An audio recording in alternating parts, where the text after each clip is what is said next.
Okay start करें। So बच्चों welcome back to yoyo bio. समझ में आयो। प्रेम रतन धन आयो। अच्छा, आज के बायो क्लास में we will continue with our chapter circulation, but इसमें हम बात करेंगे नंबर 1 ब्लड वेसल्स के बारे में, जहां हम लोग ब्लड वेसल्स के टाइप्स डिस्कस करेंगे। एंड नंबर 2 हम लोग बात करेंगे ब्लड प्रेशर के बारे में। ठीक है, तो आज का टॉपिक लिमिटेड रखते हैं, 2 ही बात करना है बेटा, ब्लड वेसल्स और ब्लड प्रेशर के बारे में। अच्छा, before we start with this, आपको लास्ट लेक्चर जो हमने कार्डियक साइकिल डिस्कस किया था वो समझा है सबको?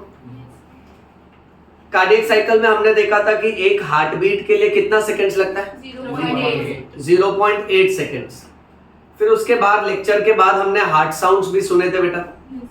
हार्ट साउंड्स आर धक धक और लब डब।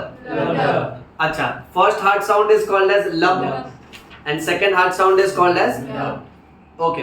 हार्ट साउंड का बेसिक साइंस ये था कि heart sounds are created because of opening of valve और क्लोजिंग ऑफ वाल्व। अच्छा, which heart sound is created because of closing of bicuspid and tricuspid valve? Very good. Then dub sound is created because of closing of semilunar valves. Semilunar valves एक होता है कि 2 होता है? दो। एक aorta में होगा और एक पल्मोनरी आर्टरी में। इतना समझ गया? ओके, अब लास्ट लेक्चर का एक छोटा सा सेक्शन कंटिन्यू करते हैं। देखो बच्चों, लास्ट लेक्चर में हम लोग ने इस वंडरफुल इंस्ट्रूमेंट के बारे में पढ़ा था और हम लोग ने इसकी मदद से हार्ट साउंड्स जाने के टाइम सुना था। वो सेक्शन हम लोग ने रिकॉर्ड नहीं किया क्योंकि हार्ट साउंड्स वैसे भी हम लोग सब्जेक्टिवली जब सुनेंगे तो ऑन रिकॉर्ड वो इतना पता भी नहीं चलेगा। बट जो बातें ऑन रिकॉर्ड आनी चाहिए, हमारे रिवीजन में काम आएगी, वो बातें मैं अभी तुमको बता देता हूं। पहली सबसे जरूरी इंपॉर्टेंट बात यह है कि बच्चों, this instrument is called as stethoscope. छोटे छोटे टास्क और होमवर्क भी देते जाता हूं, तुम लोग सब लोग अपनी राइटिंग बुक में लिखो। पहला टास्क ये है कि हु डिस्कवर्ड स्टेथोस्कोप, ये तुम फाइंड आउट करोगे नेक्स्ट क्लास में। अपने टेक्स्ट बुक के कहीं कॉर्नर में लिख लो ना बेटा, छोटे छोटे टास्क ही रहेंगे, ठीक है, ज्यादा टफ होमवर्क नहीं रहेगा। आप लोग फाइंड आउट करिएगा कि who discovered stethoscope and you have to come back and you have to write in the comment section, okay, कि स्टेथोस्कोप किसने डिस्कवर किया। अच्छा, अब पेन पेंसिल नीचे रखिए और मेरी बात सुनते रहिए ध्यान से। बच्चों, आपको मालूम है जब स्टेथोस्कोप डिस्कवर नहीं हुआ था तो उसके पहले के जमाने में डॉक्टर्स जब पेशेंट का हार्ट साउंड सुनते थे ना, तो डॉक्टर्स को लिटरली अपना ईयर पेशेंट के चेस्ट पे प्लेस करना पड़ता था और फिर हार्ट साउंड सुनना पड़ता था। अब इसका क्या डिसएडवांटेज है? जैसे अगर मान लेते मुझे अमन का हार्ट साउंड सुनना है, तो मुझे मेरा कान उसके चेस्ट पे रखना पड़ेगा और फिर हार्ट साउंड सुनना पड़ेगा। तो इसका कोई डिसएडवांटेज है ये मेथड का? क्या डिसएडवांटेज है? वुमेन्स, हाँ, okay, so if the patient is let's say a ladies patient, okay, तो थोड़ा ऑकवर्ड हो जाएगा, दैट इज रिस्पेक्टेड, करेक्ट। हाँ चलो, एक लेडी डॉक्टर है और लेडी पेशेंट है तो ठीक है। सो पहला ये है कि मतलब कैसा है कि अगर ऑपोजिट जेंडर रहा तो थोड़ा इनकन्वीनियंट हो जाएगा। Very good. सेकंड क्या डिसएडवांटेज हो सकता है? हाँ, इतना क्लियरली सुनाई नहीं देगा जितना स्टेथोस्कोप से सुनाई देगा, राइट? ओके, प्लस कैसा होगा ना कि जब आप यहां से सुन रहे हो तो आपका ये ईयर तो फिर भी ओपन है, आजू बाजू की आवाज ज्यादा आपको डिस्ट्रैक्ट करेंगी। स्टेथोस्कोप में कैसा प्लग इन है ना, right, you put it into your year, तो आपका दोनों ईयर कैसे ब्लॉक हो जाता है, तो आपका पूरा फोकस सिर्फ हार्ट साउंड पे आता है। अच्छा, थर्ड मजेदार बात बोल दो बेटा, मान लेते हैं पेशेंट को कोरोना है, क्या लेटेस्ट एग्जांपल दिया ना, राइट? ओके, जब कोरोना नहीं था तो हम लोग कहते थे मान लेते पेशेंट को ट्यूबरक्लोसिस है, तो क्या प्रॉब्लम होगा बोलो? हाँ, अगर मैं कान उसके चेस्ट पे रखूंगा तो पेशेंट जब ब्रीथ भी कर रहा है तो भी जर्म्स निकल रहे हैं ना, करेक्ट? तो ऐसा हो जाएगा कि डॉक्टर पेशेंट की मदद करेगा, बदले में खुद पेशेंट बन जाएगा। Yes sir no? हाँ, तो सभी बातों को ध्यान में रखते हुए ओके, जिस साइंटिस्ट ने स्टेथोस्कोप ढूंढा उसने एक सुपर्ब इन्वेंशन किया कि नहीं बच्चों? अच्छा, बीच में तो एक फेज ऐसा भी आया था जहां डॉक्टर्स क्या करते थे, पेपर रोल करते थे और वो पेशेंट के चेस्ट पे रखते थे और पेपर रोल कान में लगाते थे। तो ऐसे तरह तरह के बीच में इंटरमीडिएट इंस्ट्रूमेंट्स भी आए थे and that is how the evolution of stethoscope took place. अब फाइनली हमारे पास जो इंस्ट्रूमेंट है okay, that is what is called as stethoscope. इस स्टेथोस्कोप में ओके, नीडलेस टू से ये ईयर पीस है okay, then what we can notice is there is a long elastic rubber tube followed by the main part of stethoscope okay, this is called as the diaphragm of the stethoscope and this is called as the bell of the stethoscope और बीच में जो part है that is called as a drum of the stethoscope okay, drum देख डमरू जैसा है ना okay right. अब पॉइंट ऐसा है कि ये जो डायाफ्राम वाला जो पार्ट है इसको चेस्ट पीस भी बोल सकते हैं। क्यों? क्योंकि ये यूजुअली कहां प्लेस किया जाता है, चेस्ट में। अच्छा, नेक्स्ट बहुत ही ज्यादा इंपॉर्टेंट बात है कि स्टेथोस्कोप की मदद से डॉक्टर्स जब हार्ट पे रखते हैं तो हार्ट साउंड सुनते हैं, बट जब वो राइट चेस्ट पे रखते हैं ना तब वो ब्रीदिंग साउंड सुनते हैं।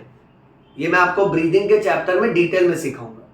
जैसे हमने हार्ट साउंड सुना ना, वैसे ब्रीदिंग वाले चैप्टर में मैं तुमको अस्थमा का breath sound, normal breath sound, वो सबका है ना एक मस्त आइडिया दे दूंगा बच्चों। नेक्स्ट, डॉक्टर्स जब ये स्टेथोस्कोप बैक पर भी रखते हैं ना पेशेंट के, तब भी है ना डॉक्टर्स ब्रेथ साउंड पे फोकस करते हैं, क्योंकि पीछे की तरफ सिर्फ और सिर्फ ब्रीदिंग नॉइज आता है, आगे की तरफ ब्रीदिंग और हार्ट साउंड दोनों मिक्स होता है ओके। अच्छा, नेक्स्ट इंपॉर्टेंट पॉइंट ये है कि स्टेथोस्कोप को यूज कैसे करना है। जब भी है ना स्टेथोस्कोप को पहनना होता है ना, तो डॉक्टर्स जैसे ही स्टेथोस्कोप को ओपन करते हैं, इस वाले स्टेथोस्कोप में वो डिजाइनिंग नहीं है, ये फिर भी थोड़ा सा कैसा है, बेटर वर्जन ऑफ स्टेथोस्कोप है। इसमें आप देख सकते हो डबल कॉर्ड है okay. Most of the doctors का आप देखोगे कि ये सिंगल कॉर्ड होता है, वो थोड़ा सिंपल वर्जन का स्टेथोस्कोप होता है। इससे भी हायर वर्जन के स्टेथोस्कोप आते हैं जिसमें एम्पलीफायर, रिकॉर्डर, ये सब होता है, यानी डॉक्टर अगर पेशेंट का हार्ट साउंड सुनेगा ना तो उसको रिकॉर्ड भी कर सकता है। वैसे इंस्ट्रूमेंट्स भी आते हैं सो दैट वो डॉक्टर को कभी प्रेजेंटेशन में अपने स्टूडेंट्स को सिखाना होगा कि भाई देख, हार्ट के डिफेक्ट में ऐसा एबनॉर्मल साउंड आता है, तो क्या टीचिंग पर्पस के लिए भी वो सुपर तरीके से यूज किया जा सकता है बच्चों ओके। अब स्टेथोस्कोप को जब ओपन करें ना, तो ये जो ईयर पीस है ना, ये ऐसे आगे की तरफ पॉइंट करनी चाहिए। अब जब मैं इसको ऐसे ओपन कर रहा हूं ना, तो ये ईयर पीस ऐसे थोड़ा आगे की तरफ पॉइंट कर रहा है, और उल्टा पकड़ूंगा ना तो ये ईयर पीस अब मेरी तरफ पॉइंट कर रहा है। तुम ये फर्क समझ रहे हो? Check this. अब मैं इसको ऐसा पकड़ रहा हूं ना, ये थोड़ा सा ना कन्वर्ज कर रहा है लाइक अल्फाबेट वी, बट अब जब मैं उल्टा पकड़ रहा हूं ना, then too it is forming alphabet V but it is pointing towards you. So stethoscope को हमेशा डॉक्टर को इस तरीके से अपने कान में डालना है कि it has to point towards the patient. यानी अगर मैं इसको ओपन करूं ना, अब ये आगे की तरफ पॉइंट कर रहे हैं, तो ऐसे ही मुझे कान में डालना है, क्योंकि इंसान के कान का जो एनाटॉमी है ना, हमारा ईयर कैनाल जो है ना, वो हमारे नोज की तरफ होता है। It is coming forwards and towards our knows. इसलिए जब स्टेथोस्कोप डालते हैं ना, तो यही डायरेक्शन में इंसर्ट करना होता है। अगर आप स्टेथोस्कोप को ऐसे वाले डायरेक्शन में इंसर्ट करोगे ना, तो आपके ईयर कैनाल को ब्लॉक कर लेगा और आपको हार्ट साउंड्स प्रॉपर्ली सुनाई नहीं देगा। लॉजिक समझा सबको? ओके, सो पॉइंट नंबर 1, इसलिए ना डॉक्टर कभी भी स्टेथोस्कोप यूज करते हैं ना, पहले वो स्टेथोस्कोप ओपन करते हैं और स्टेथोस्कोप को ध्यान से देखते हैं, आगे की तरफ पॉइंट कर रहे हैं ना, तो कान में डालते हैं। अच्छा, वंस वो लोग ने कान में डाल लिया स्टेथोस्कोप को,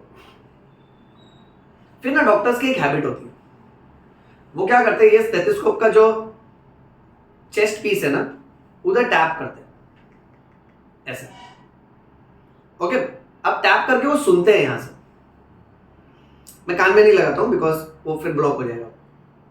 सुनते हैं कि हल्का सा आवाज आ रहा है कि जोर का आवाज आ रहा है। मान लेते हैं हल्का आवाज आ रहा है या आवाज आ ही नहीं रहा है, तो डॉक्टर्स फिर स्टेथोस्कोप को अनलॉक करते हैं, यानी हर स्टेथोस्कोप लॉक और अनलॉक होता है। बात ध्यान से सुनना सब लोग, okay. So this is like, let's say आवाज सुनना, एक क्लिक नॉइज आएगा, स्टेथोस्कोप को घुमाना होता है।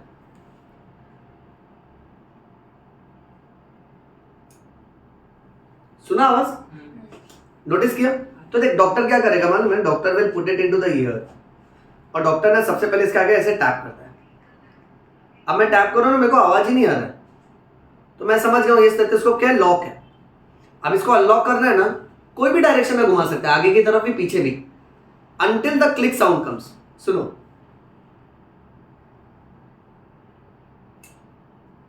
आया आवाज? आया। अब डॉक्टर इसको टैप करता है, अब जोर का आवाज आ रहा है टैप करने पे। ये मैं जब एक बार लेक्चर रिकॉर्ड हो जाएगा ना, उसके बाद चाहिए तो तुमको इंडिविजुअली भी दिखाऊंगा। अब जोर का आवाज आ रहा है तो डॉक्टर समझ जाता है अब स्टेथोस्कोप अनलॉक हो चुका है। नहीं तो कई बार कैसा होता है मालूम है, जिन डॉक्टर्स को ये पॉइंट नहीं पता होता है ना, या फिर इन जनरल कोई भी स्टेथोस्कोप उठा लेता है ना, दे लाइक हाँ मैं भी डॉक्टर आज से, राइट। तो लोग स्टेथोस्कोप लगाते हैं और मान लो स्टेथोस्कोप लॉक है और पेशेंट के चेस्ट पे लगाते हैं, बोला हाय आवाज ही नहीं आ रहा है, ये मरने वाला है, राइट। सो वहां पे थोड़ा टेक्निकल नॉलेज की जरूरत पड़ती है कि स्टेथोस्कोप लॉक और अनलॉक होता है। And see the fantastic part, हम लोग ऐसे मूव किए ना, देखो ये क्लिक नॉइज सुनो, राइट, रिवर्स भी कर सकते हो, समझ गया? ओके। अब ये तो हो गई स्टेथोस्कोप से रिलेटेड साइंटिफिक बात है। अच्छा, इसके पीछे एक और साइंस है, ये क्या करता है मालूम है, यहां से जब साउंड आता है ना, तो इस ट्यूब के अंदर मान लो दो के बदले एक ही ट्यूब सोचो, साउंड का ना मल्टीपल रिफ्लेक्शन होता है, और मल्टीपल रिफ्लेक्शन हो के जब ये साउंड ऊपर आता है ना, तो बहुत जोर का सुनाई देता है। जिस तरह से एक मैग्नीफाइंग ग्लास में जब आप देखते हो तो छोटा सा ऑब्जेक्ट बड़ा दिखता है, वैसे स्टेथोस्कोप के मल्टीपल रिफ्लेक्शन ऑफ साउंड के कॉन्सेप्ट की वजह से हल्का सा साउंड एकदम क्लियरली सुनाई देता है। सो एक बात तो क्लियर हो जाना चाहिए इस लेक्चर में कि जिसने स्टेथोस्कोप ढूंढा वो एक महान साइंटिस्ट तो होगा, क्योंकि डॉक्टर्स की दुनिया में माना जाता है कि स्टेथोस्कोप डॉक्टर का सबसे डेडली वेपन है। और जैसे एक योद्धा बिना वेपन के फाइट नहीं कर सकता, वैसे ही डॉक्टर्स बिना स्टेथोस्कोप के डिजीज डायग्नोस नहीं कर सकते। सो जैसे एक योद्धा को लड़ाई में लड़ने के लिए वेपन्स चाहिए होते हैं, वैसे ही डॉक्टर हजारों बीमारियों से लड़ लेगा सिर्फ एक वेपन की मदद से, दैट इज स्टेथोस्कोप, राइट। अच्छा, now coming to the ethical part of this stethoscope, I must tell you that कि सपोज फॉर एग्जांपल इस कैमरा फ्रेम में अगर मैं खड़े रहता हूं, या तो कोई भी मुझे अगर जनरली फर्स्ट टाइम देखता है, he looks upon me like Vaibhav Avasthi, and now when I put this stethoscope around my neck, and if I'm standing, and that same title Vaibhav Avasthi becomes Dr. Vaibhav Avasthi. So don't you think that कि every superhero has got his own costume? Correct? वैसे ही doctor is a super hero who has got a costume of a lab coat, a white lab coat and a stethoscope. So remember that कि it transforms the entire personality and ordinary becomes extraordinary. Now for you all my students, okay, जो NEET करना चाहते हैं, क्योंकि मैं भी इस journey से जा चुका हूं, इसलिए मैं तुमसे एक बात कहना चाहूंगा कि याद रखना कि जो स्टेथोस्कोप है ना, इसको देखो शोल्डर पे रखने के लिए है ना, अपने को बहुत सारी कुर्बानियां देनी पड़ती है। Girls motivation, remember first, ladies first, पहले गर्ल्स का मोटिवेशन। आई स्टिल रिमेंबर हमारे मेडिकल कॉलेजेस में भी और हमारे भी जितने सीनियर टीचर्स थे ना, वो एक बात बहुत क्लियरली कहते थे कि girls are very much fond of jewelleries, but amongst all jewelleries the most expensive jewelry that you will ever come across is stethoscope. Remember, because this jewelry will cost you your sleep, at times it will cost you your food, at times it will cost you birthday parties, marriages, at times it will cost you घूमना फिरना, You will have to sacrifice your friend circle. You will have to sacrifice your personal life. You will have to sacrifice the most important part of your life, that is youth. यानी इस jewellery को पाने के लिए, see, it has to be earned. You cannot buy it. Okay, why it becomes the most expensive jewelry? क्योंकि आप इसको खरीद नहीं सकते. आपको इसको अचीव करना होता है. You have to earn it. और इसको अचीव करने के लिए आपको सैक्रिफाइसेस करने होंगे. ठीक है, आपको अगर डॉक्टर बनना है तो आप birthday party, marriages, social life, घूमना फिरना, टाइम पास करना, एक्सेसिव टाइम वेस्ट करना, ये सब नहीं अफोर्ड कर सकते. अदर देन दैट, जो मैंने लास्ट पॉइंट बोला कि this jewellery will cost you your youth, यानी यंग एज में देखो पब्लिक करने के लिए बहुत कुछ करती है. ठीक है, चाहे वो सिंपल से सिंपल टाइम पास हो, घूमना फिरना हो, या फिर दोस्ती यारी हो, रिलेशनशिप हो, बॉयफ्रेंड गर्लफ्रेंड हो, जो भी कुछ हो. बट देखो, जिसको मेडिसिन करना होता है ना, वो एक चीज बहुत क्लियरली जानता है कि अभी मुझे फिलहाल सिर्फ मेडिकल में एंट्री चाहिए. मुझे दोस्ती यारी से कोई मतलब नहीं. ठीक है, गेमिंग एमिंग से कोई मतलब नहीं. मुझे किसी भी तरह के टेम्पटेशंस और डिस्ट्रैक्शंस नहीं चाहिए मेरे लाइफ में. So that is a NEET aspirant who will always distract his distractions. जो तुमको भटकाए उसको भटकाओ. मतलब लाइफ में मस्ती करो, रिफ्रेश रहो बच्चों, बट स्टडीज को कॉम्प्रोमाइज करने का नहीं. So that is what can help you to earn this jewelry. Now, boys motivation. Boys should remember that कि you have to study all through day and night, and you must become a doctor if you are planning for a NEET aspirant. अगर आप NEET plan कर रहे हो तो आपको doctor तो बनना ही चाहिए. मेहनत करते जाओ, क्योंकि देखो तुम कैसा दिखता है, तुम कौन से परिवार से आया है, ठीक है, क्या कर रहा है, क्या नहीं कर रहा है, पब्लिक बॉय से कभी नहीं पूछता है. लड़कों से दुनिया क्या सिर्फ एक ही चीज पूछती है, उसका सैलरी कितना. और ये जिंदगी का सबसे बड़ा डर है. सैलरी अच्छी तो लड़की अच्छी मिलेगी, सैलरी खराब तो जिंदगी खराब. ओके, सो जोक्स अपार्ट, मैं तुमको एज एन एल्डर ब्रदर समझा रहा हूँ. एंड सेम चीज, यस डेफिनेटली, हमारे जितने ऑनलाइन स्टूडेंट्स हैं उनको भी मैं कहना चाहूंगा कि this is something that I would like to teach you. Understand that कि कैसे ना, लड़कों से कोई इमोशन पूछता नहीं है कि तुम्हारे घर पे क्या प्रॉब्लम है. ठीक है, तुम खुद कितना तकलीफ फेस कर रहे हो. ओके, बिकॉज लड़कों से सिर्फ एक ही चीज एक्सपेक्ट की जाती है कि आप कमाओ. तो देखो कैसा ना कि उस पर्सपेक्टिव से आपको एक ऐसे फील्ड में जाना चाहिए जो बहुत स्ट्रांग हो. And yes, one very funny motivation कि देखो कैसा है ना, लड़कों का एक और फायदा होता है कि अगर आपने राइट टाइम पे पढ़ाई कर लिया और अगर आप डॉक्टर बन गए, आपको तो डॉक्टर बनना ही चाहिए, सो दैट आपके क्लास की वो लड़की सोचनी चाहिए कि यार जो मुझे स्कूल डेज में छुप छुप के देखता था, आज वो बड़ा कार्डियोलॉजिस्ट बन गया है, आज देखने के पैसे लेता है. You understand? Boys motivation, the boys. So, considering all jokes, all ethics and considering the seriousness also, तुम समझ रहे हो ना बच्चों मेरी बात? ठीक है, कि कैसा है कि अपने को अपने करियर को पहला प्रायोरिटी देना चाहिए और बाकी सब कुछ है ना सेकेंडरी आना चाहिए बच्चों. Okay, another important point that we will consider is कि स्टेथोस्कोप से है ना हार्ट साउंड, लंग्स साउंड सुना जाता है, बट कई बार ना डॉक्टर स्टेथोस्कोप पेट पे भी रखते हैं. क्यों? तुम्हारे पेट पे रखा था जब पेट दुख रहा था. Yes, very good. क्यों ऐसा होगा? पेट से क्या लेना देना? क्या सुनाई देता होगा? हाँ, वन वर्ड में पेट में कौन सा साउंड है? पी से चालू होता है. Alternate contraction and relaxation. Peristalsis. Always remember this. Doctors जब भी स्टेथोस्कोप पेट पे रखते हैं ना, वो तुम्हारा पेरिस्टाल्टिक साउंड सुनते हैं कि तुम्हारे इंटेस्टाइन कॉन्ट्रैक्ट और रिलैक्स हो रहे हैं कि नहीं. कुछ उल्टा सीधा मत सोचना कि पेट पे क्यों रखा है, पेट में कौन सा MP3 प्लेयर बज रहा है. Yeah, I must tell you that कि today I've got a right-sided chest pain. I think it is because of cold. तो मैं थोड़ा भी खांसी कर रहा हूँ या फिर डीप ब्रेथ ले रहा हूँ ना, मेरे को पेन हो रहा है. Though already I am on medication. So कैसे ना, तुम लोग ज़्यादा हंसो मत. तुम लोग हंसोगे तो मुझे हंसी आएगी.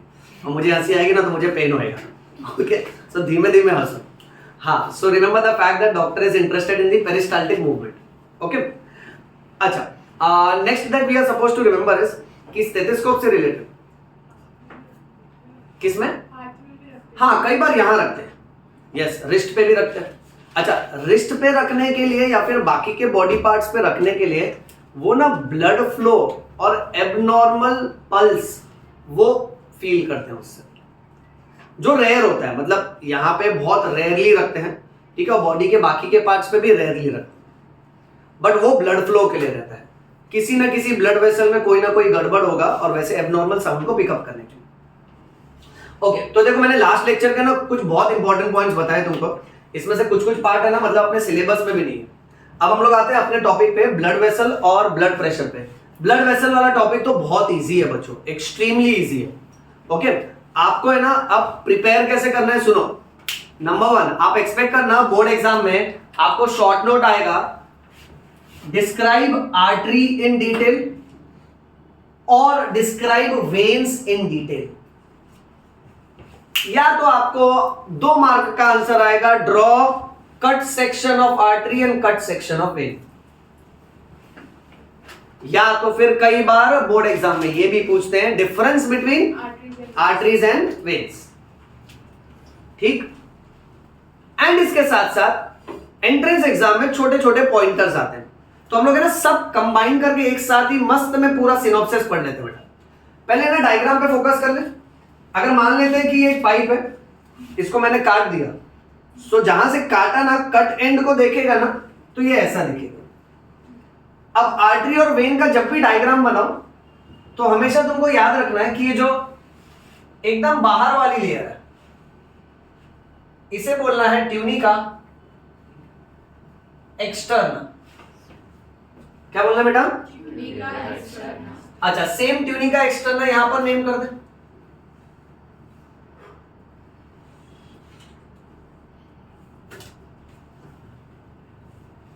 Do not forget that यहाँ पे we are going to talk only and only about artery, and this side we are going to talk only and only about veins. अच्छा, ट्यूनिका एक्सटर्ना के बाद डेफिनेटली यहाँ पे there are these flat cells बेटा।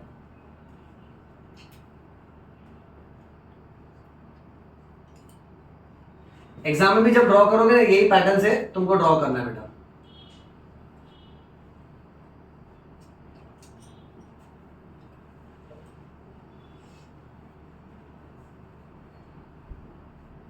अच्छा, ये हर एक के अंदर डॉट क्यों ड्रॉ करना इंपॉर्टेंट है?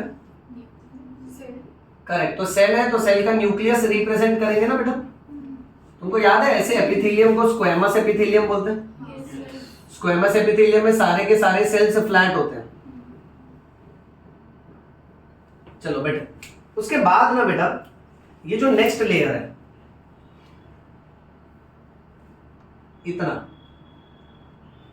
ये दिख रहा है सबको? इस लेयर को बोलना है ट्यूनिका मीडिया।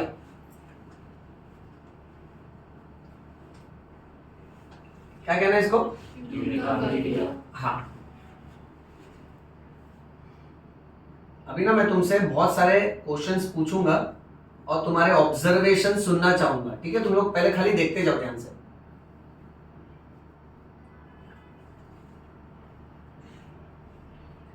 एमसीक्यू ये आता है कि ट्यूनिका मीडिया जो है ये कौन से मसल्स का बना होता है? यस, स्मूथ मसल्स का बना होता है बच्चों। तुमको पता होना चाहिए कि स्मूथ मसल्स को विसरल मसल्स भी बोलते हैं और ये मसल्स हमारे कंट्रोल में नहीं होते हैं। So these are also called as visceral muscles and these are involuntary. अच्छा, फिर उसके बाद बेटा एकदम अंदर की तरफ जो इनर मोस्ट लेयर है,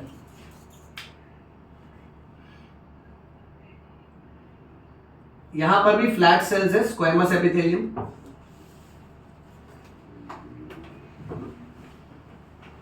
same on this side.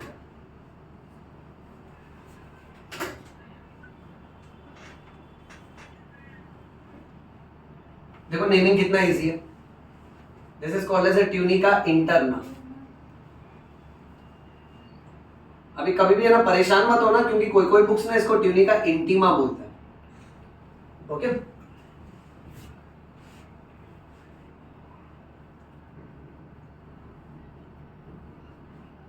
Interna यानी इंटरनल ना बेटा, और इसको इंटीमा भी बोलते हैं। अच्छा, कोई कोई बुक्स में ना ट्यूनिका एक्सटर्ना को ट्यूनिका एडवेंटिशिया भी बोलते हैं बेटा। नाउ डिफरेंस बिटवीन डायरेक्ट ले लेते हैं बेटा, आर्टरीज एंड वेन्स। पहला point, arteries will always carry blood away from the heart, याद है ना सबको? Okay, next, veins will always carry blood towards heart. बेटा एक काम करो ना सब लोग, एकदम बराबर अटेंशन दे के मेरे साथ ही इसको बाय हार्ट कर लो। छोटा ही टॉपिक है दोनों भी, और कैसे ध्यान दोगे ना तो इधर ही पढ़ के हो जाएगा। और पूरे साल भर कभी भी बोला ना कि चल लिख आर्टरी पे शॉर्ट नोट या वेन पे, तो तू लिख लेगा, 4-5 पॉइंट तो आराम से लिख लेगा। ठीक है, नेक्स्ट हमने ये भी पढ़ा है कि arteries will carry oxygenated blood, but exception बताया था very good, pulmonary artery and umbilical artery. वो एक्सेप्ट लिखा है शॉर्ट फॉर्म में, चला लेना सब लोग। ठीक है, next, this will carry deoxygenated blood. yes, so veins will carry deoxygenated blood except pulmonary vein and umbilical vein। अच्छा, अब ना डायग्राम के हिसाब से चले बेटा। तुम लोग देख रहे हो कि चाहे आर्टरी हो या वेन हो, दोनों में अल्टीमेटली 3-3 लेयर्स हैं। बट एक बात नोटिस किए कि किसमें कौन सा लेयर मोटा है और उसमें पतला है, दूसरे में कौन सा वाला लेयर स्पेसिफिकली? Tunica media. सबने नोटिस किया? और रेड वाला, तो यहां मैं मेंशन करता हूं कि आर्टरी में जो मिडल मस्कुलर लेयर है ट्यूनिका मीडिया, वो कैसा है? बहुत सही बेटा। यहां पर ट्यूनिका मीडिया वाला लेयर कैसा है बेटा? थिन, पतला है ना? अच्छा, नेक्स्ट, इसी के ऊपर ना तुमको एक और पॉइंट समझेगा अभी। हर ब्लड वेसल का जो अंदर का डायमीटर होता है उसको लूमेन बोलते हैं। क्या बोलते हैं? Lumen. Lumen means inner diameter. अब बताओ कौन सा नैरो है, कौन सा ब्रॉड है? करेक्ट। अब देखना, एक्चुअली देखेंगे तो पॉइंट वही हो गया। अब ये मोटा है तो अंदर का डायमीटर छोटा होगा ना, करेक्ट है। सो यहां हम लोग बोलेंगे कि भाई इसका जो लूमेन है, इसका लूमेन नैरो है। अच्छा, और वेन्स में हम लोग क्या नोटिस कर रहे हैं? यस, सो वेन्स का जो लूमेन है, दैट लूमेन इज ब्रॉड ना। इसी पॉइंट को देखो आगे बढ़ाते हैं। फिजिक्स हमको सिखाता है कि pressure is equal to force upon area. So you understand that pressure is inversely proportional to area. ठीक है, तो अगर एरिया कम होएगा तो प्रेशर बढ़ेगा, और अगर एरिया बढ़ेगा तो प्रेशर कम होगा। अच्छा, तो यहां अंदर एरिया कम है, सो आर्टरीज में the blood will flow always under high pressure. और क्योंकि the blood is flowing under high pressure, इसलिए इसका मस्कुलर लेयर थिक है ना, उतना प्रेशर को बर्दाश्त करने के लिए बेटा। यहां पर you can say that the blood is flowing under low pressure. ये समझा? अच्छा, नेक्स्ट वेरी इंपॉर्टेंट पॉइंट कि आर्टरीज कभी भी आपको शरीर के ऊपर नजर ही नहीं आएगी। आर्टरीज कभी भी दिखता नहीं है बॉडी सरफेस में, because they are deeply situated, whereas veins are superficial। ये वर्ड नहीं जमेगा तो याद रखने का, superficial means they can be seen on body surface. यानी अपने को हाथ पैर में जो ग्रीनिश ब्लू कलर का वेसल दिखता है वो आर्टरी है कि वेन है? वेन। आर्टरी कभी भी दिखेगा नहीं, ये याद रखो। आर्टरी बहुत अंदर की तरफ होता है बेटा। Next,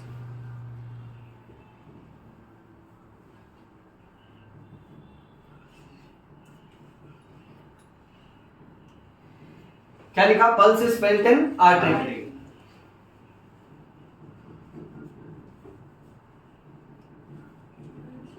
pulse is never felt in veins.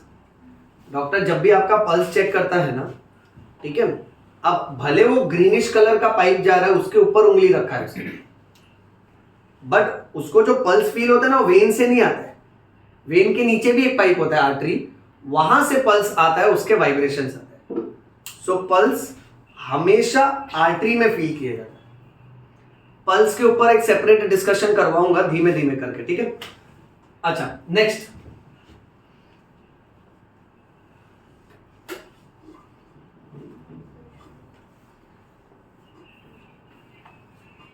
Doctor जब ब्लड प्रेशर मेजर करता है तो किस में मेजर किया जाता है? वो आर्टरी में। ऑपोजिट लिखते हैं, blood pressure is never measured in when ना, क्योंकि वेन्स में तो प्रेशर बहुत लो होता है। नेक्स्ट पॉइंट तुम लोग आंसर कर पाओगे, सबसे मोटा आर्टरी कौन है? याद है ना? आयोटा। यस। ए तुम लोग मजा मत लो वर्ड का। Aorta, aorta is largest artery. यहाँ पर yes, inferior vena cava is largest when. अच्छा, 10th पॉइंट हम लोग यहाँ मेंशन कर देते हैं, आर्टरी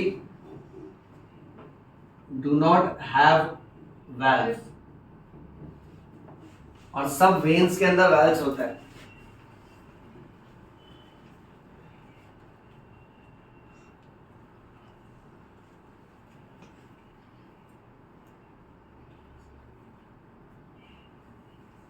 ओके, अब कॉन्सेप्चुअल मजेदार किस्सा सुनो सब लोग। आर्टरीज के अंदर वैल्व्स नहीं होते, वेन्स में वैल्व्स होता है। वैल्व का मीनिंग मालूम है? जैसे ये देखो, सपोज फॉर एग्जांपल हमारे पैर के अंदर, पैर बना ही देते ना, सपोज ये तुम्हारे दोस्त का पैर, ठीक है, 4 उंगली है, 5 है। तो लो उंगली मत करो लेक्चर में, क्या हैंडीकैप बोल रहे हैं, मार खाएगा, चुप रहे, यहाँ ध्यान दो। हाँ, पैर से ऋतिक रोशन, ओके। अच्छा, अब बात ऐसी है, ये बाबा उंगली मत देखो, वेसल देखो ना यहाँ पे। अब तुम्हारे सामने 2 वेसल है, blood vessel A and blood vessel B. दोनों में से आर्टरी कौन सा है और वेन कौन सा है? पक्का? क्यों ए आर्टरी है? क्योंकि ए से आर्टरी आता है। इसमें वैल्व दिख रहा है ना? Okay, valves are leaf like structure, flap like structure. Okay, अब डायरेक्शन लगाते हैं। आर्टरीज और वेन्स का हार्ट से डायरेक्शन कंपेयर करो। तो अगर ये पैर है तो इसका हार्ट ऊपर कहीं होगा। अच्छा, तो अब दोनों में से सब लोग यहां देखो, पैर की अगर आर्टरी है तो उसका डायरेक्शन ऐसे ऊपर दिखाऊं कि नीचे दिखाऊं? सोच के बताना। Arteries have to take the blood. पक्का? स्मार्ट तो हो रहे हो तुम लोग। मैंने ना एक बात नोटिस किया बच्चों, 2023 में ना आप लोग सब लोग इतने से स्मार्ट हो गए। अरे है, मेरे लिए बहुत होता ही है। ओके, 0.001। हाँ, ध्यान दो। अच्छा, और वेन्स का डायरेक्शन ऊपर आएगा। क्यों नहीं वेन्स का डायरेक्शन ऊपर? टुवर्ड्स द हार्ट, और हार्ट ऊपर ही है ना? Very nice. अब पता है भगवान ने वेन्स को वैल्व दिया, आर्टरीज को वैल्व नहीं दिया। बट इस लाइन में ना एक एक्सेप्शन बता दूं तुमको, एओर्टा और पल्मोनरी आर्टरी एक्सेप्शन हो जाएगा, क्योंकि दोनों में सेमिल्यूनर वैल्व है ना। बाकी किसी भी आर्टरी में वैल्व्स नहीं होता, और वेन्स में वैल्व्स होता है। अब बात ऐसी है, वेन्स की कहानी सुनो। मैं ना अभी तुमको यहाँ बेसिक कॉन्सेप्ट से लेकर देखो कहाँ लेकर जाता हूँ, ठीक है? सुनते चलो ध्यान से। अब बात ऐसी है कि वेन्स को तो ब्लड ऊपर ले आना है, और पैर में आर्टरी को तो ब्लड नीचे ले आना है। तो पैरों में अगर हम देखें तो आर्टरी और वेन में से ज्यादा मुश्किल काम वेन का है, क्योंकि वेन को न्यूटन परेशान कर रहे हैं ना, एंटी ग्रेविटी जाना है उसको। करेक्ट है? तो अब यहां से एक नया कॉन्सेप्ट चालू होता है। मैं पूरा आज के लेक्चर में नहीं बोलूंगा, इसको थोड़ा सा क्यूरियस मोड पर लाके छोड़ दिया जाएगा। अगर इंसान से बात करें कि एक इंसान में टोटल हार्ट कितने होते हैं, सो मेडिकली ऐसा माना जाता है कि humans have 3 heart. How many heart? 3 heart. ध्यान से सुन, साइंस की बात करते हैं ना, कुछ इधर उधर फालतू वालतू नहीं सुन। हाँ, अब पॉइंट तुम लोग उसकी तरफ भी पॉइंट कर, वो मेरा सबसे प्यारा बच्चा है, प्लीज चलो यहाँ ध्यान दो। 3 हार्ट में से एक जो हार्ट हम लोग पढ़े हैं सबको मालूम है, this is called as central heart. But इसके अलावा 2 और हार्ट होते हैं जो फर्स्ट ईयर एमबीबीएस सिलेबस में आता है, उसे बोलते हैं पेरिफेरल हार्ट। क्या बोलते हैं बेटा? Peripheral heart. तो अभी नेक्स्ट क्लास में आप लोग सब लोग फाइंड आउट करके आओगे कि पेरिफेरल हार्ट क्या होता है। तो आपके बुक में केवल पेरिफेरल हार्ट लिख के क्वेश्चन मार्क डाल दो बच्चे। कितने 2 काम हो गए ना छोटे छोटे। पहला काम क्या दिया है? Who discovered stethoscope और सेकंड पेरिफेरल हार्ट। सर आप तीनों हार्ट के नाम बता सकते हो क्या? हाँ नहीं, वो कैसा है नेक्स्ट क्लास में ही तुम लोग पहले फाइंड आउट करके आओ, रीड करके आओ। मैंने खाली तुमको हिंट दिया है, ओके। अच्छा, अभी एक छोटा सा और मुझे हेल्प चाहिए बच्चों। आप लोग गूगल करो ना, what is varicose veins. What is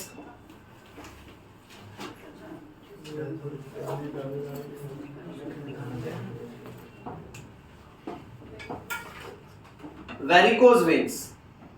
हाँ लाओ।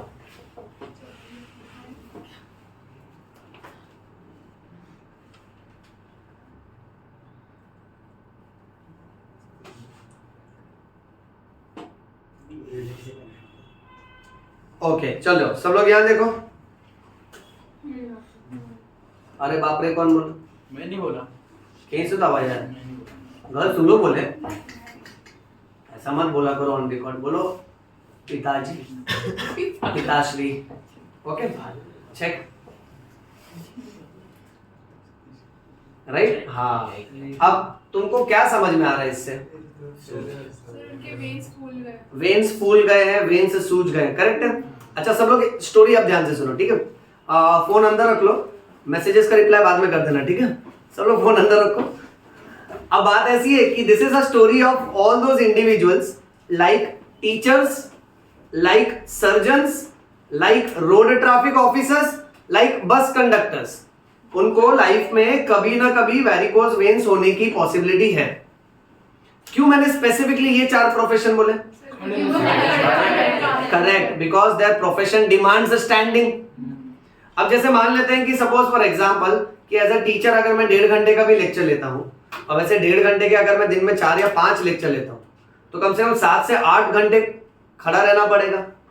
सेम सिचुएशन आप सर्जन्स का सोचो, राइट। अब मान लेते हैं अगर वो एक ऑपरेशन कर रहे हैं, वो ऑपरेशन में 2 घंटा जाएगा, तो पेशेंट का मान लेते हैं चेस्ट ओपन कर दिया, हार्ट सर्जरी, फिर वो नहीं बोल सकते ना टाइम प्लीज मैं आधा घंटा बैठ जाता हूं, करेक्ट। तो सोचो ना, वो लोग को भी अगर 2 घंटे का सर्जरी करना है और वैसा दिन का 3-4 सर्जरी भी करना है, इमरजेंसी सर्जरी भी करनी है, तो उनमें कितना ऐसा कैलिबर और स्टैमिना होगा कि उनका पैर दुखता होगा, पेन होता होगा, फिर भी वो टॉलरेट करते होंगे, correct. Same situation road traffic officer की और कंडक्टर की भी।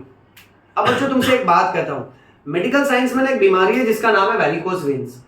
वेरिकोज वेन्स में कैसा होता है ना, जो वेन्स हमारी रेगुलर डायमीटर की होनी चाहिए, वो वेन्स की इलास्टिसिटी चली जाती है और वो वेन्स कुछ कुछ एरिया से बहुत ज्यादा फूल जाते हैं और सूज जाते हैं बेटा।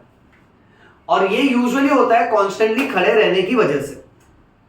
इसमें सबसे बुरा ये होता है कि पैरों में जबरदस्त दर्द होता है और आने वाले टाइम में एक बहुत बैड कंडीशन हो सकता है इसकी वजह से कि अगर वेन्स हद से ज्यादा वेव लाइक हो चुके हैं, यानी वेन्स जो स्ट्रेट होनी चाहिए, अब वो सारी की सारी वेन्स कुछ ऐसी हो गई। तुमने देखा ना कैसे इरेगुलर शेप की हो गई थी ना, right. Now let's say that is how the veins are going down. तो ऐसे वेन्स में क्या होता है मालूम है, जो ब्लड ऊपर की तरफ जाना चाहिए वो ब्लड ऊपर की तरफ जाएगा नहीं, उल्टा वो ब्लड यहीं पे जमा हो जाएगा ना बेटा।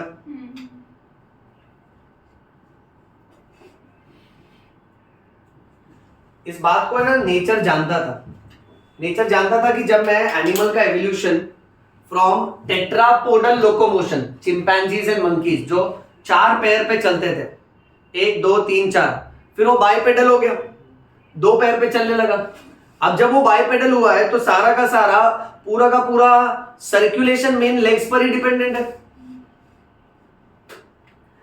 अब इसीलिए लेग्स के वेन्स में क्या किया ना भगवान ने, वाल्व्स दे दिया, ताकि देखना अब ब्लड को जब ऊपर ले जाना है तो यहां आजू बाजू के जो मसल्स हैं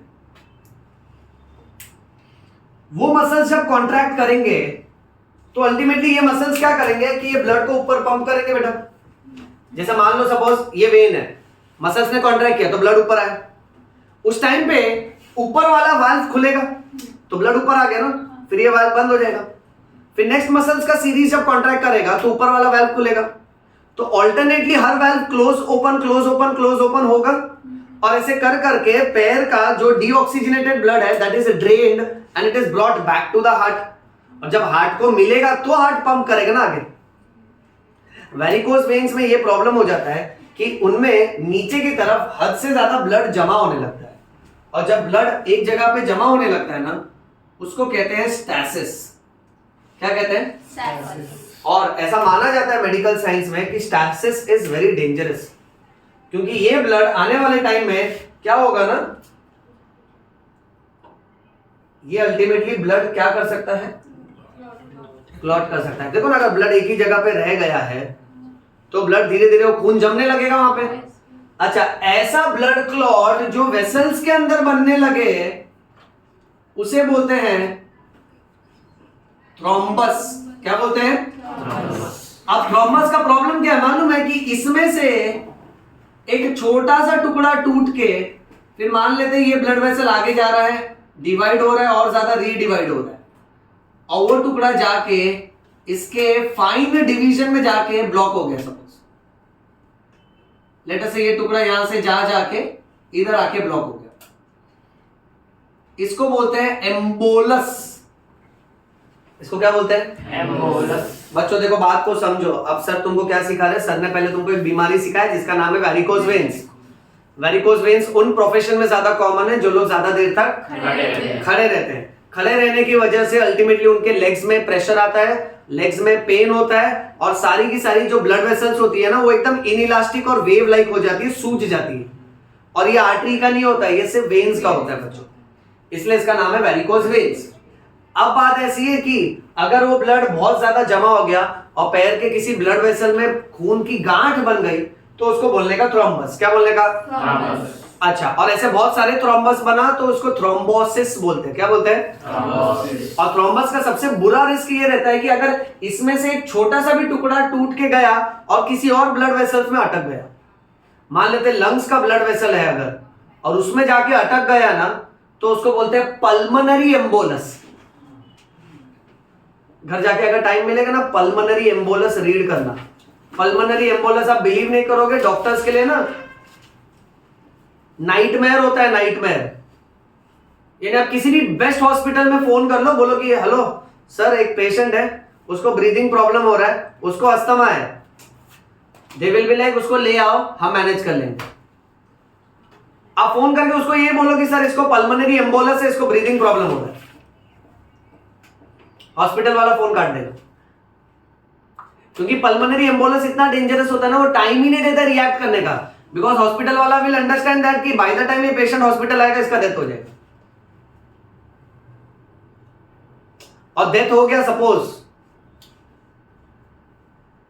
अब उसका डेथ हुआ पल्मोनरी एम्बोलस की वजह से, बट पीपल विल बिलीव कि हॉस्पिटल में उसका ट्रीटमेंट अप्रोप्रिएट नहीं हुआ इसलिए उसका डेथ हुआ। So hospital fellow would not like to handle such case ना, which is already very very very deteriorating condition में, and most of time such patients are brought dead. So hospitals वाले declare कर देते कि अरे आप late ले आए, फिर आर्ग्यूमेंट्स होते हैं अरे क्यों ट्रीटमेंट क्यों नहीं किया, इंजेक्शन कुछ तो करो, ये करेक्ट। ये यूजुअली ऐसे कंडीशंस होते हैं, बहुत बेकार होते हैं बच्चे। कि अगर क्लॉट का टुकड़ा टूट के कोई पतले पाइप में जाके फंस गया ना, जिसमें से सबसे गंदा वाला पाइप होता है लंग्स वाला, उधर फंस गया ना, पेशेंट को इमीडिएट ब्रीदिंग प्रॉब्लम होगा, इमीडिएट उसका डेथ होगा। मैंने मेरे लगभग इस लंबे मेडिकल करियर में एक पेशेंट देखा है पल्मोनरी एम्बोलस का जो बहुत बैड हो गया था। वैसे मल्टीपल केसेस हम लोग ने देखे हैं, but they were under controlled condition. One case, patient का ऑपरेशन हो चुका था, पेशेंट डिस्चार्ज होने वाला था। डिस्चार्ज होने की सुबह खाली उसकी फॉर्मेलिटीज थोड़ा पेपर वर्क करके उसको छोड़ देना था। पेशेंट एकदम ऑपरेशन से रिकवर कर लिया, सब अच्छा हो गया। डिस्चार्ज वाले दिन वो पेशेंट यहां से उठा बेड नंबर 3 से, हॉस्पिटल के कॉरिडोर में वॉक किया, वॉशरूम जा रहा था, वॉशरूम तक गया और तभी यहां हमारा डेस्क था, हम लोग पेपर वर्क कर रहे थे उसका। पेशेंट वापस आया, थोड़ा लड़खड़ाने लगा, आगे जाके गिर गया। अब जब पेशेंट गिर गया तो नर्स जो जस्ट बाजू में बैठी थी वो उठी, उसने उसको हेल्प किया। इतने में 2-3 नर्स और आजू बाजू में बैठे थे, वो लोग भी इंजेक्शन ये सब की एंट्री कर रहे थे। Now it so happened unfortunately that कि एक नर्स उसको जब उठाने गई तो उसको नहीं उठा पा रही थी, तो दूसरी नर्स गई। तीसरी नर्स ने बोला कि 2 जन मैनेज कर लेंगे सर, आप फिनिश कर लो ऐसे। अब बाय द टाइम दूसरी नर्स जब उसके पास गई तो उसने देखा पेशेंट पूरा अनकॉन्शियस हो चुका है, थोड़ा भी कॉन्शियसनेस नहीं है, तो उसने तीसरी नर्स को आवाज लगाई। अब जैसे ही तीसरी नर्स गई तो फिर क्या, वो एरिया पूरा विकेट हो गया। फिर तुरंत उसके, this was hardly just 2 seconds का डिफरेंस, एक गई, उसके पीछे दूसरी, उसके पीछे तीसरी, and then I joined in. Now moment I joined in, सबसे पहले what I checked is patient का पल्स। सो यहां पे pulse was absent. So moment this pulse was absent, this was a very severe condition. So patient को उठा के, हम लोग चारों ने उठा के पेशेंट को रखा बेड पे, and this pulse is absent। फिर बाद में उसका ब्रेथ फील किया तो उसका ब्रेथ नहीं आ रहा था, चेस्ट राइज एंड फॉल नहीं हो रहा था। Then immediately we had to start with CPR, cardiopulmonary resuscitation, and then in the long treatment उसके बाद इंजेक्शन चले, ठीक है, आगे के सारे इंटेंसिव केयर प्रोसीजर्स फॉलो किए गए। Unfortunately, the patient passed away. And when the patient passed away, फिर उसका आगे जब इवैल्यूएशन हुआ, then it was known that कि वो patient developed sudden pulmonary embolus. And in no time the patient went to the washroom, came back, the patient passed away. And imagine वो patient जिस surgery के लिए आया था वो सर्जरी रिकवर हो चुकी थी, but unfortunately this incident came up all of a sudden. So that is pulmonary embolus. This is really very bad बच्चों. Okay? अब इसीलिए ना वेरिकोज वेन्स वाले पेशेंट को ध्यान रखना चाहिए। अब मान लेते हैं कि सपोज फॉर एग्जांपल हमारे आस पड़ोस भी अगर कोई है, जैसे लेट्स से कोई पानी पूरी वाला है या सैंडविच वाला है, ठीक है, अभी इनका भी प्रोफेशन क्या है, खड़े रहना।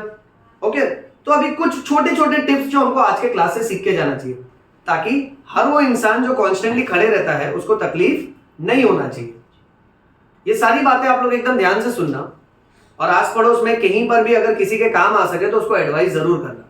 नंबर 1, हर उस इंसान को बोलो कि कंटिन्यू खड़ा मत रहे। जैसे सपोज 40-45 मिनट्स खड़ा है ना, तो एक टेबल या चेयर ले लेने का, इंटरमिटेंटली बीच बीच में 5-5, 10-10 मिनट का ब्रेक लेके बैठ जाए। नंबर 1। नंबर 2, उससे बोलो कि जब भी खड़ा रहता है ना तो एक जगह खड़े नहीं रहने का, खड़े रहने से बेहतर है कि आप थोड़ा थोड़ा जगह पे वॉक करते रहो। अंडरस्टैंड ना? एक ही जगह खड़ा रहेगा यानी ब्लड अल्टीमेटली एक ही जगह अक्यूमुलेट हो जाएगा। अगर वॉक करते रहेगा तो लेग मसल्स स्क्वीज करेंगे ब्लड वेसल को, एटलीस्ट ब्लड सर्कुलेशन तो चालू रहेगा। Standing and walking which is bad, standing and walking में से स्टैंडिंग इज बैड, ये याद रखो, क्योंकि स्टैंडिंग मीन्स ब्लड जमा होगा ना। अच्छा, नेक्स्ट यू कैन टेल अगर वॉक नहीं कर सकता है, सो एटलीस्ट एक ही जगह पे खड़े रह के अपने फुट को ग्राउंड के अगेंस्ट प्रेस करने का। So you have to do calf raises, ठीक है, आप है ना ये काफ रेजेस करो, तो इससे क्या है कि आपके लेग्स के मसल्स स्क्वीज करते हैं और आपका सर्कुलेशन इंप्रूव होता है। नेक्स्ट वंडरफुल एडवाइस इज, ऐसे सारे लोगों से कहो कि सोने के टाइम में रात में आप पैर के नीचे तकिया रखो, ताकि पूरे दिन में जो ब्लड नीचे अक्यूमुलेट हुआ है वो ब्लड वापस से ड्रेन होके it can be brought back to the heart, so that heart can pump it back again into the circulation. इसको कहते हैं leg elevation. Next very important point ये है, इसके साथ साथ देखो बच्चों, जब अपने को फ्रैक्चर होता है तो ब्राउन कलर का पट्टी लपेटते हैं, इसको हम लोग क्रेप बैंडेज बोलते हैं. देखो थोड़ा ऐसे इलास्टिक जैसा रहता है, आप उसको टाइट और लूज भी लपेट सकते हो. सो वैसा क्रेप बैंडेज इनको पैर में लपेट लेना चाहिए, क्योंकि जब पैर में लपेट लेंगे ना तो ये वेसल स्क्वीज होते हैं, तो ये सब जो रहेगा ना ये ब्लड ऊपर की तरफ पंप होता है बच्चों. ओके, सो क्रेप बैंडेज, या तो फिर वो एकदम टाइट सॉक्स आता है ना जो पैर से लेके नी या थाइस तक पहन सकते हैं, उसको स्टॉकिंग्स बोलते हैं. क्या बोलते हैं बेटा? स्टॉकिंग्स. मेडिकल स्टोर पे जैसे कमर दर्द के पेशेंट के लिए कमर का पट्टा आता है, वैसे ही ऐसे स्टॉकिंग्स भी आते हैं. तो पेशेंट अगर वो पहनेगा और अपने ऑक्यूपेशन पे खड़ा रहेगा तो फिर भी बेटर. इसके बावजूद भी अगर उसको तकलीफ हो गई तो कुछ मेडिसिन से ये मैनेज हो सकता है. 1 सेकेंड, कुछ इंजेक्शन से भी ये कंट्रोल किया जा सकता है. एंड थर्ड, सीवियर केसेस में the only option left is surgery. Is this clear बेटा? चलो इसका फोटो ले लो. यस. सर आपने बोला था कि जो टाइट होते हैं वो मसल्स को स्क्वीज करने में हेल्प करते हैं, लेकिन सिर्फ टाइट कपड़ा पहनने से, जो भी हम लोग टाइट पहनते हैं उससे कई बार निशान आ जाते हैं बॉडी पे. राइट. उस अब इसमें कैसा है ना कि अगर आप ये टाइट पहनते हो ना या फिर ये सॉक्स या स्टॉकिंग्स यूज करते हो तो एक्सेसिव टाइम के लिए नहीं करना होता, आपको इंटरमिटेंटली इसको रिलीज करना होता है. And as compared against tight कपड़ा, ओके, टाइट कपड़ा अगर आप मान लेते हो 12 घंटे 14 आवर्स आप कंटिन्यू पहन रहे हो, सो वो बैड हो जाता है. ओके, सो यहां पर अगर आप क्रेप बैंडेज भी लपेटते हो तो आप उसको कैसे 2 आवर्स 3 आवर्स लपेटो, फिर उसको लूज कर दो थोड़े टाइम के लिए, थोड़ा रिलीफ रहने दो, फिर उसको थोड़े टाइम के बाद वापस से लपेटो. कंटिन्यू नहीं, थोड़ा थोड़ा ब्रेक कर करके. ओके. सर एक और सर आपने बोला था कि जो एम्बोलस है वो मतलब सर अगर पल्मोनरी एम्बोलस है तो उससे जो बाकी के जो ब्लड वेसल्स अपने लंग्स में है वो भी तो सेम टाइम पे वही फंक्शन कर रहे हैं, तो फिर ब्रीथिंग प्रॉब्लम कैसे हो सकती है? करेक्ट. नहीं, वो डिपेंड करता है कि कौन से ब्रांच में है. बिकॉज सपोज अगर मेन ब्रांच ही ब्लॉक हो गया, उसी में से 4 ब्रांच निकल गए, ठीक है, तो मेन ब्रांच ही ब्लॉक हुआ तो प्रॉब्लम हो जाएगा. इसीलिए एकदम लास्ट वाला कुछ हुआ तो हाँ, टर्मिनल वाले में इतना प्रॉब्लम नहीं होता है, तो फिर लंग्स का सिर्फ वो सेगमेंट अफेक्ट होगा जिसको सप्लाई उस वेसल से मिलना था बेटा. ये क्लिक हुआ है ना प्रॉपर? ओके, चलो अभी चलते हैं नेक्स्ट टॉपिक पे. आप लोग फिर भी ना ये एक्स्ट्रा रीडिंग के लिए अपने बुक में लिखो थ्रोम्बस और एम्बोलस.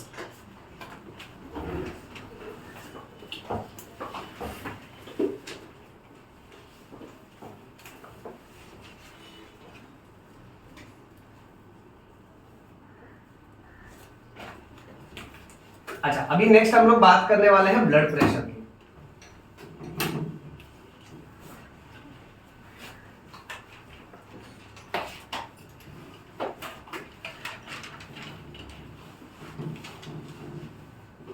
देखो यहां है ना लेक्चर के इस पार्ट से अभी डिजीजेस के बारे में ज्यादा डिस्कस करेंगे बेटा. और हार्ट डिजीज में सबसे बैड डिजीज है हार्ट अटैक. ठीक है, वो तो मैं सेपरेटली नेक्स्ट लेक्चर में कराऊंगा तुमको. हार्ट अटैक को डिटेक्ट करने के लिए ईसीजी करवाते हैं. अच्छा, वन मोर एमसीक्यू मुझे तुमसे ये शेयर करना था कि एनसीईआरटी टेक्स्ट बुक कहता है जब भी पेशेंट का ईसीजी कराया जाएगा तो उस पेशेंट के बॉडी में सिर्फ 3 इलेक्ट्रोड्स कनेक्ट किए जाते हैं. ओके, अब ये 3 इलेक्ट्रोड्स में से 2 इलेक्ट्रोड पेशेंट के रिस्ट में लगाए जाएंगे और 1 इलेक्ट्रोड उसके लेफ्ट एंकल में लगाया जाता है. ये बाय हार्ट कर लो बच्चों, डायरेक्ट एमसीक्यू. अब हालांकि पॉइंट ऐसा है, पता हमने डिस्कस किया था कि जब भी ईसीजी करते हैं ना तो पेशेंट के चेस्ट पे 6 वायर लगाते हैं. करेक्ट, 2 हाथ में और 2 पैर में. बट एनसीईआरटी के हिसाब से देखो कई बार कैसा होता है ना कि कुछ वायर्स कम करके भी ईसीजी रिकॉर्ड कर सकते हैं. एनसीईआरटी के हिसाब से याद रखना ये लाइन टू लाइन आएगा. 3 इलेक्ट्रोड, 2 रिस्ट में और 1 लेफ्ट एंकल में. ओके,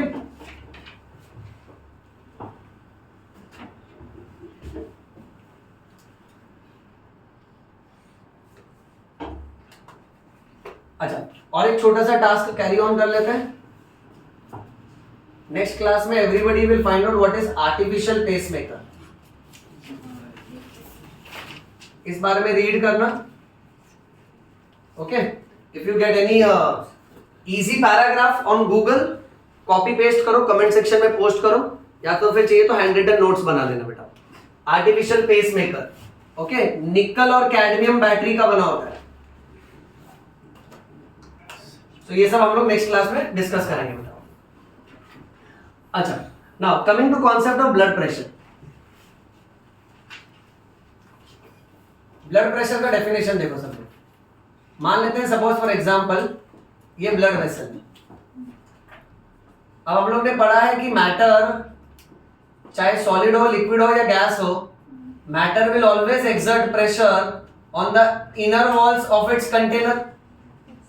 देखो ना, अगर मैं एक फुग्गे में हवा भी भरता हूं या पानी भी भरता हूं, तो हवा और पानी फुग्गे की अंदरूनी दीवार को धक्का मारेगा. उसी तरह से फुग्गे के बदले आप सोचो पाइप है, ब्लड वेसल, और पानी के बदले आप सोचो ब्लड है. तो हमारा ब्लड भी जब फ्लो होगा तो उस पाइप को अंदरूनी तौर पे धक्का मारेगा बेटा. ओके, सो यहां से तो डेफिनेशन बनना चालू हो जाएगा. The pressure exerted by the blood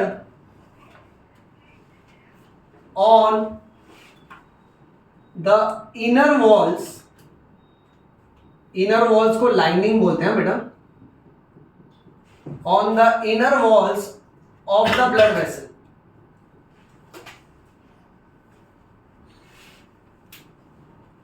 is called as blood pressure.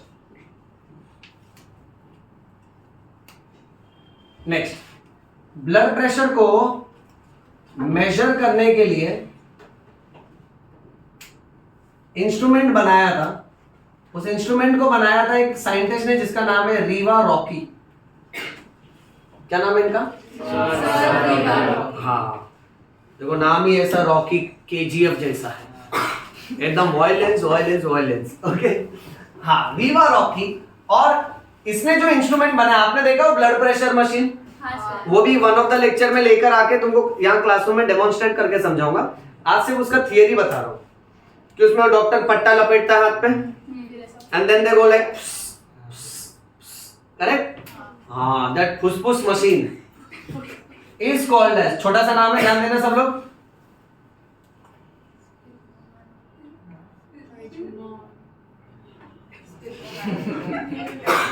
क्यों हंस रहे हो तुम लोग? छोटा नाम है. हाँ, छोटा ही तो है बेटा, हमारे लिए ये भी छोटा होना चाहिए. ओके, मंजिल से डरने का नहीं, चाहे कितनी भी ऊंचाई पे क्यों ना हो. You can always climb to the peak of any mountain unless and until you keep climbing. You can always achieve that peak of the mountain. हाँ, ओके, इसको हम लोग तोड़ लेते हैं. स्पिग्मो मैनोमीटर, बोलो. ये भी आधा नाम है, पूरा बोलने का. Riva Rocci sphygmomanometer. समझ लो बेटा, देखो कितना फैंसी लगता है. अगर मान लेते हैं किसी हॉस्पिटल में गए, पेशेंट आया ब्लड प्रेशर वाला, डॉक्टर ने नर्स को बोला अच्छा मुझे पेशेंट का चेकअप करना है, give me Riva Rocci sphygmomanometer. Patient को लगा ये क्या मांग रहा है, मेरे को ऐसा कौन सा बड़ा बीमारी है. ओके, फिर देखेंगे लाया क्या, फुसफुस मशीन लाया. ओके, हाँ, सो रीवा रॉकी स्पिग्मो मैनोमीटर. अब इस मशीन के बारे में पहले समझ लेते हैं. रीवा रॉकी स्पिग्मो मैनोमीटर में जब ये मशीन को हम लोग ओपन करते हैं, इसका ऐसा एक वर्टिकल और एक हॉरिजॉन्टल पार्ट होता है बच्चों. देखो ना, मशीन ऐसा ओपन होता है. अच्छा, इसमें और भी अलग अलग डिजाइन आती हैं इस मशीन की. छोटा मशीन भी आता है, सर्कुलर मशीन भी आता है, बट स्टैंडर्ड तरीके वाला ऐसा होता है बच्चों. नेक्स्ट, यहां वर्टिकल पार्ट में सेंटर में ग्लास ट्यूब होती है बेटा, और इसके अंदर मर्क्यूरी भरा होता है, मालूम है ना. So this glass tube is filled with mercury. Thermometer में जो कंटेंट होता है वही है बेटा. नेक्स्ट, इसके कॉर्नर कॉर्नर पे ना यहां मार्किंग्स होती है बेटा, और ये मार्किंग भी ना ऑल्टरनेट होती है. जैसे सपोज 20, 40, 60, 80 100 सपोज हम, तो ये कैसा होएगा 10 30 50 70 90 110। अब इस मशीन में लोएस्ट वैल्यू एकदम नीचे की तरफ नीडलेस टू से 0 होगा, बट इसका हाईएस्ट वैल्यू 300 का होता है बच्चों। और इसमें से 2 पाइप निकलता है, रबर ट्यूब। एक रबर ट्यूब जो है ना, it is connected to a कपड़ा, एक पट्टा रहता है कपड़े का, ओके, जिसको हम लोग कफ बोलते हैं। अब इसको इन्फ्लेटेबल कफ बोलते हैं। देखो ना बच्चों, जैसे फुटबॉल, बराबर है, अब फुटबॉल को दबाएगा दब जाएगा, बट उसके अंदर ट्यूब है ना, हवा भरेगा तो फूल जाता है। उसी तरह से भले ये कपड़ा है, बट इसके अंदर ना ऐसा पतला ट्यूब रहता है, तो हवा भरेगा ना तो ये फूल जाता है बच्चों को। अब हवा भरने के लिए यहाँ पे दूसरे ट्यूब में एक पंप कनेक्टेड होता है, और उस पंप के ऊपर यहाँ पे एक स्क्रू होता है बच्चों, जिसको आगे की तरफ और पीछे की तरफ घुमा सकते हैं। अब ब्लड प्रेशर मेजर करने का तरीका हमको यह सिखाता है कि हमेशा डॉक्टर ब्लड प्रेशर मेजर करेगा पेशेंट के अपर आर्म में, यानी यहां से लेके यहां, ये पार्ट में कंसर्न है हमको शोल्डर, एल्बो, फोरआर्म से कोई लेना देना नहीं, अपने को अपर आर्म में मेजर करना है। सो अब इसका साइंस ऐसा है बच्चों कि अपर आर्म में, यहां देखना सब लोग ध्यान से, एकदम सेंटर में एक आर्टरी होती है जिसका नाम है ब्रेकियल आर्टरी। क्या नाम है बेटा? हाँ, तो डॉक्टर जब भी ब्लड प्रेशर मेजर करेगा ना, ठीक है, ये इंस्ट्रूमेंट ओपन करता है और ये पट्टा लेके इस अपर आर्म में एकदम मिडल में ना इस पट्टे को लपेट देता है गोल गोल। आप लोग इमेजिन कर सकते हो बेटा? ओके, नेक्स्ट क्लास में इसका डेमोन्स्ट्रेशन बताऊंगा तुमको। हाँ, तो यहां लपेट दिया जाएगा। अब लपेटने के बाद डॉक्टर क्या करता है ना, ओके, यहां इस पंप से हवा पंप करना चालू करता है। अब जैसे वो यहां से दबाएगा ना, 2 बातें होती हैं। एक, इस ट्यूब के अंदर मर्क्यूरी का वैल्यू बढ़ते जाता है, और जैसे जैसे ये वैल्यू बढ़ते जाएगा ना, पेशेंट को अपर आर्म में बहुत ज्यादा क्या फील होगा? उसको अपर आर्म एकदम टाइट लगेगा। अब जब ये टाइट हो जाता है ना, तो लिटरली क्या होता है मालूम है? अंदर का जो ब्रेकियल आर्टरी है ना, वो दब जाता है। अब शुरुआत में ये ब्रेकियल आर्टरी अंदर वाला खुला है एकदम। ब्रेकियल आर्टरी फोरआर्म्स में आके 2 में डिवाइड होता है। जो अंगूठे की तरफ जाता है उसको रेडियल आर्टरी बोलते हैं, और जो लिटिल फिंगर की तरफ जाता है उसको अल्नार आर्टरी बोलते हैं। ओके बच्चों? अच्छा, सब लोग एकदम ध्यान से सुनते चलो। सो यहां बात हो रही है रेडियल आर्टरी और अल्नार आर्टरी की। तो यहां से ब्रेकियल आर्टरी आया, ये डिवाइड हुआ 2 में, जो अंगूठे की तरफ गया वो रेडियल आर्टरी, और डॉक्टर जब पल्स फील करता है तो रेडियल आर्टरी में ही फील करता है, और जो लिटिल फिंगर की तरफ जा रहा है वो अल्नार आर्टरी। अब जब तक ब्रेकियल आर्टरी खुला है तो यहां पे ब्लड आ रहा है, फिर जब डॉक्टर इसको प्रेस कर करके वैल्यू ऐसा लेके जाता है 200 250 एकदम ऊपर तक, तो एक टाइम ऐसा आता है कि ये ब्रेकियल आर्टरी पूरी तरह से चपटा हो जाएगा अंदर से। गया है ना, ब्लॉक हो गया ना बेटा ये। अच्छा, अब ये एक बार यहां से ब्लॉक हो गया ये पाइप, तो मुझे एक बात बताओ, क्या आगे की तरफ ब्लड सप्लाई होगा? नहीं। तो यहां का पूरा ब्लड सप्लाई रुक गया ना, जो पेशेंट को बहुत टाइट फील होता है। अब इसीलिए इसकी वजह से ही नोटिस करना कि डॉक्टर जब भी ब्लड प्रेशर चेक करता है ना, उसको हार्डली 1 मिनट के अंदर चेक करके फटाफट फ्री कर देता है पेशेंट को। ऐसा कभी नहीं होना चाहिए कि डॉक्टर ने पट्टा बांधा टाइट, एकदम फुसफुस दबाया, 300 तक लेके गया, वैल्यू एकदम टाइट है, फिर डॉक्टर का फोन आया, डॉक्टर बोला 1 मिनट, अब फोन पे बात कर, हेलो, अच्छा कहाँ चाय पीने आना है? अच्छा मैं आ रहा हूं, चलेगा। और चाय के साथ पिक्चर देखने का भी प्लान था। अब अगर डॉक्टर ऐसा आधा घंटे बाद 40 मिनट्स बाद आया, तो उसका इतने टाइम के लिए ब्लड सप्लाई हम लोग कंप्रेस करके रखे हैं ना, इसलिए ये बहुत गोल्डन रूल है कि एक बार ब्लड प्रेशर चेक करना स्टार्ट किया ना, तो उस बीच में डॉक्टर कोई और एक्टिविटी को एंटरटेन करेगा नहीं, बिल्कुल भी नहीं। ओके तो पहले वो ब्लड प्रेशर चेक करो, पेशेंट को फ्री करो, उसके बाद बाकी का काम करो। अब क्या हो जाता है मालूम है कि जैसे ये टाइट हो गया, ओके, तो आगे का ब्लड सप्लाई रुक जाता है। अब इसके बाद ट्रिक ये कहता है कि डॉक्टर फिर अपना स्टेथोस्कोप कान में लगा के उसका चेस्ट पीस जो है ना, सब लोग ध्यान से सुनना, उस चेस्ट पीस को एल्बो में रखता है patient. I hope you can imagine this बेटा, राइट। स्टेथोस्कोप कान में लगा के उसका जो चेस्ट पीस है वो एल्बो में रखा। अब ये जो स्क्रू है ना, इसको घुमाता है वो। जैसे स्क्रू घुमाएगा ना तो पट्टे में से हवा निकलने लगता है बाहर, यानी जो टाइट फील हो रहा था ना वो अब वापस से हाँ धीरे धीरे लूज होने लगे। एकदम नॉर्मल नहीं होएगा, धीरे धीरे, क्योंकि डॉक्टर उसको धीरे धीरे ओपन करता है। और जैसे ही वो धीरे धीरे ओपन करेगा ना, मर्क्यूरी का वैल्यू सपोज जो 200 पे था वो ऐसे नीचे आएगा 190 पे, 180, 170, 160, ऐसे धीरे धीरे नीचे आ रहा है। अब रूल, जब डॉक्टर ने एकदम टाइट कर दिया था उस टाइम पे अगर स्टेथोस्कोप लगाए एल्बो में तो आगे की तरफ कोई ब्लड फ्लो नहीं होएगा ना, क्योंकि ये तो यहां से पिचक चुका है, correct. I hope you understand what is पिचक, ओके। अब उसने क्या किया, स्क्रू घुमाया बेटा। अब स्क्रू घुमाया सो अल्टीमेटली ये ब्लड वेसल एटलीस्ट थोड़ा तो ओपन होएगा बेटा।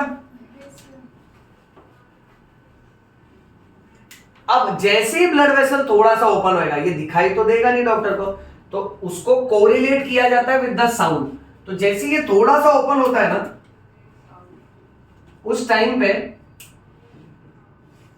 डॉक्टर को स्टेथोस्कोप में साउंड आने लगती है। इस साउंड को बोलते हैं कोरोटकोप्स साउंड। क्या कहते हैं बेटा इसको? ये साउंड हार्ट साउंड की तरह नहीं होता। जब इंस्ट्रूमेंट डिस्कस करेंगे तब ये साउंड भी सुनवाऊंगा तुमको, okay. Heart sound which goes like लबडब लबडब लबडब, ये वैसा नहीं है। This sound is typically it goes like खट खट खट खट खट खट, ऐसा ही आवाज आता है। पल्स फॉर्म में जिस तरह से ब्लड फ्लो होता है ना, वैसा आवाज आता है। अब शुरुआत में जब डॉक्टर ने इसको टाइट कर दिया था, मर्क्यूरी का वैल्यू स्टार्टिंग में ले गया 250 सपोज, तो ये एकदम टाइट है। डॉक्टर ने स्टेथोस्कोप लगाया उसके एल्बो में, अब धीरे धीरे उसको लूज कर रहा है, 240 आया, अभी तक ये टाइट ही है। तो डॉक्टर को स्टेथोस्कोप पे कोई आवाज नहीं है। फिर वो 240 का 230 no sound, 220 no sound, 210 no sound, 200 no sound. No sound यानी अभी भी ये इतना प्रेशर है कि बंद नहीं है, समझ रहे हो? ओके। फिर मान लेते हैं 190, 180, 170 no sound, 160 no sound, 150 no sound, 140 no sound, 130 no sound. 120 आया ना, तब ये इतना ढीला होता है ना कि यहां से ब्लड फ्लो चालू, तो साउंड आना चालू हो जाता है। अब 120 ऑनवर्ड उसको कान में आवाज आना चालू हो गया था, ठक ठक ठक ठक ठक, टिपिकल ऐसे होता है। तो स्टार्टिंग में जब 250 था ना, एकदम टाइट, पेशेंट को एकदम टाइट लगेगा, डॉक्टर देख रहे 250, स्क्रू घुमाया और धीरे धीरे कम हो रहा है, बट उसको अभी भी आवाज नहीं आ रहा है।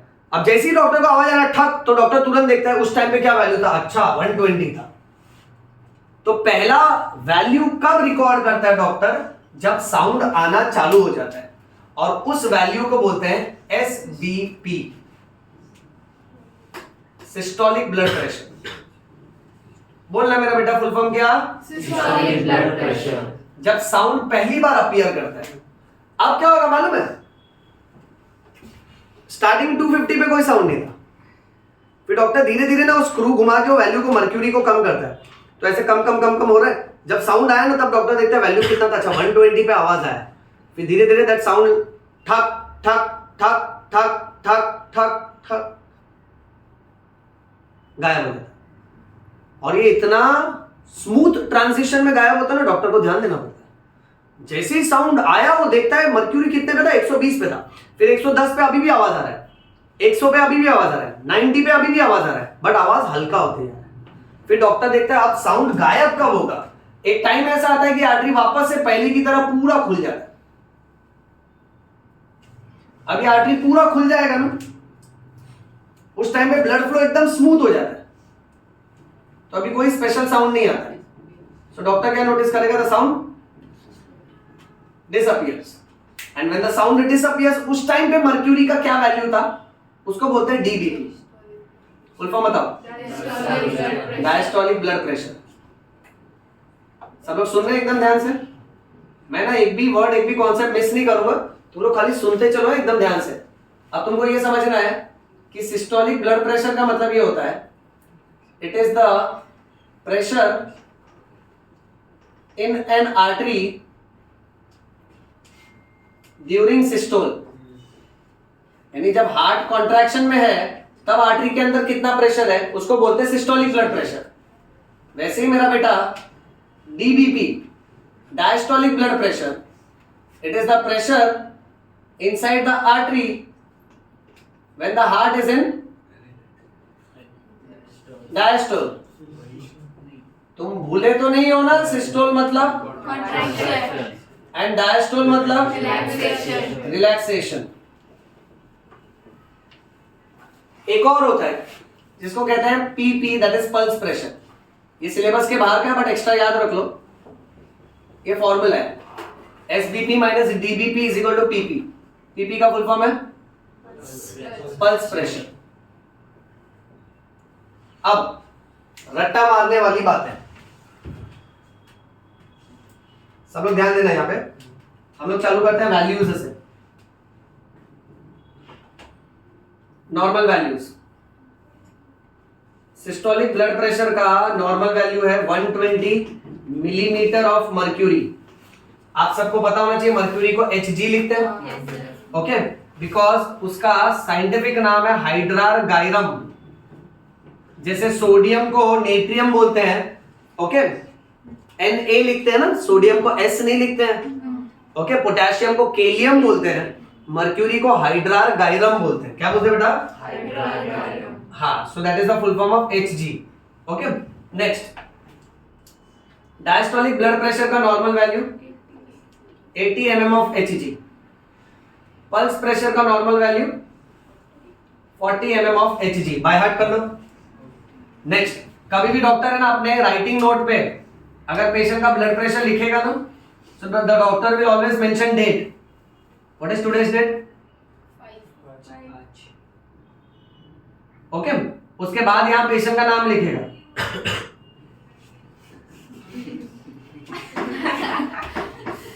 ये बुरा मान गया हुआ है क्या सो? ओके, अब पेशेंट का नाम लिखने के बाद उसका ब्लड प्रेशर लिखा जाएगा।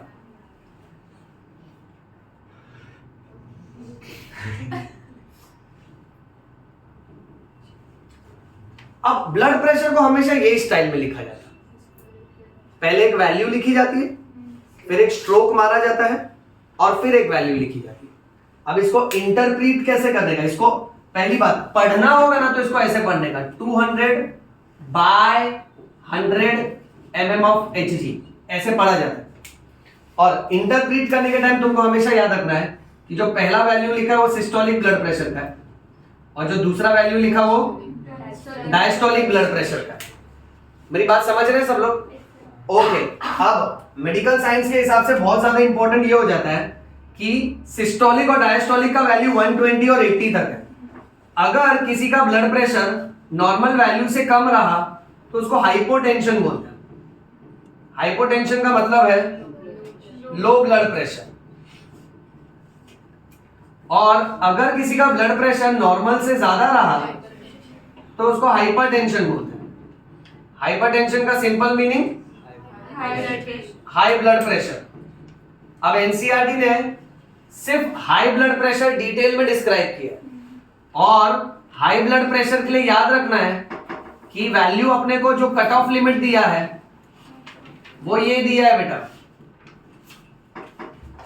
कोई भी बच्चा भूलेगा नहीं कि normal blood pressure 120 by 80 mm of Hg होता है, यानी सिस्टोलिक ब्लड प्रेशर 120 होता है और डायस्टोलिक ब्लड प्रेशर 80 होता है। अब सिस्टोलिक का मैक्सिमम लिमिट 140 तक का दिया है और डायस्टोलिक का मैक्सिमम लिमिट 90 तक का दिया है। अगर किसी का सिस्टोलिक ब्लड प्रेशर 140 के ऊपर चले गया या तो उसका डायस्टोलिक प्रेशर 90 के ऊपर चले गया तब हम लोग बोलेंगे उसको हाइपरटेंशन है। चलो अपने पेशेंट को देखते हैं, पेशेंट का क्या चल रहा है, हाइपोटेंशन है कि हाइपरटेंशन है? हाइपरटेंशन। बहुत टेंशन है ना? हाँ, क्योंकि ये पेशेंट का अभी जस्ट शादी हुआ है। अरे सपोज फॉर एग्जांपल, एक तो मैं तुम्हारे साथ हिस्ट्री शेयर कर रहा हूँ, तुम लोग हंस रहे हो बेटा, ऐसा मत करो, उसका पर्सनल प्रॉब्लम है ना बेटा। Okay, now so 140/90 mm of Hg। अब पॉइंट ऐसा है, अगर किसी का ब्लड प्रेशर 140 और 90 से ज्यादा रहा तो उसको हाई ब्लड प्रेशर बोलते हैं। अब हाई ब्लड प्रेशर वाले पेशेंट को दो स्पेशल बातों पे ध्यान देना है, number 1 and number 2।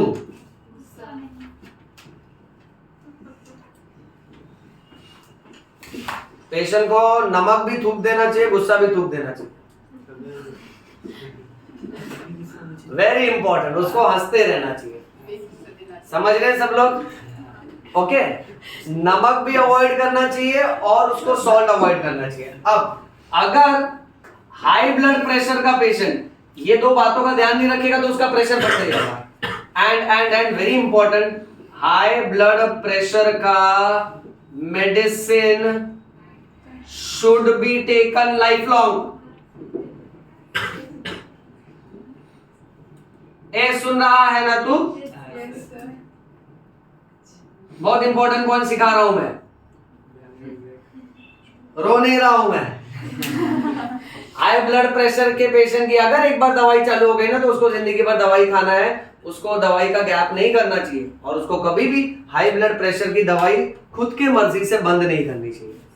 High blood pressure वाला पेशेंट अक्सर जब वो दवाई खाना भूल जाता है, या तो बहुत नमक खा रहा है या तो बहुत ज्यादा गुस्से में रहता है, हमेशा चिड़चिड़ा है, तो आने वाले टाइम में उसको ये समझना होगा कि high blood pressure can damage few important organs of the body named as this four.